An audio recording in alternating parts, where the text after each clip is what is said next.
What's up, everybody? Chris Fluke here. I'm calling this segment Coach's Corner because I'm sitting in the corner of my daughter's room. I got stuffed animals everywhere, things of that nature. But really, what we're going to be talking about is this little piano that my daughter has. Um, Basically, she chops away at it, blah blah blah. Makes some noise out of it, smacks it, does whatever. And I started playing around with it too.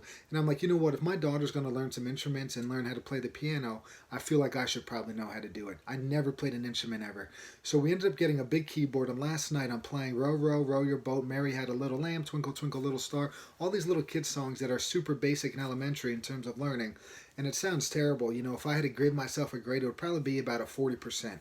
But if you get an expert or just anybody with any experience playing, so let's say we have Mozart playing these songs, it's going to sound beautiful, it's going to sound smooth, it's going to sound wonderful. It's not going to be choppy, it's not going to have pauses, it's not going to have errors, it's going to sound beautiful.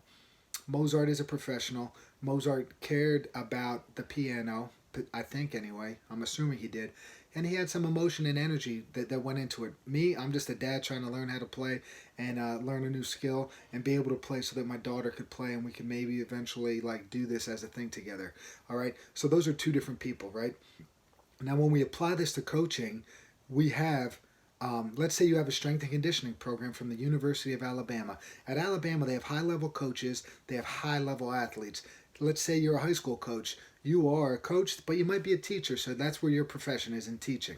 And then you're applying it to kids that, you know, aren't five-star recruits. So you cannot take that Alabama program and apply it to your high school kids.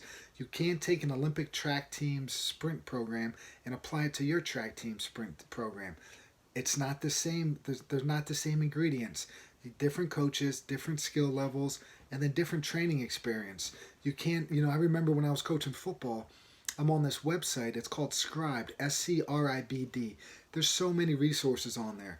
Books, audio books, playbooks, strength and conditioning programs, anything. So I'm devouring this stuff. At the time it was free. Now there's a small charge for a year. Anyhow, I look at 1984 BYU's playbook and I'm like, wow, this system is incredible. I think we could apply this to any high school level, whatever. And I'm looking at this stuff, and then we're looking at blocking protection. I'm like, I'm a coach. I don't even understand some of these blocking schemes. How am I going to teach these kids this? I don't understand, the route adjustments, receivers. Hey, if somebody, anyway, there's a lot of it. There's a lot of ingredients, a lot of stuff that goes into these offensive plays. So I'm like, if I don't even totally grasp it, how am I gonna parlay that to these kids? It just doesn't work. So just because you have those notes in front of you, just because you have the notes and the songs and the keys, they're all right in front of you. It doesn't mean you could play those same notes, but it doesn't mean you're going to sound like Mozart. It's not going to be as beautiful and as pretty as something that a professional will put through. So as a coach, do your thing, own what you know, be great at what you know, continue learning, continue trying to adapt, continue trying to explore new things, but really don't try to be somebody else. Don't try to do somebody else's system. Do your thing and do it to the best of your ability. Episode 1, Coach's Corner. Hope you enjoyed it, guys. Peace, everybody.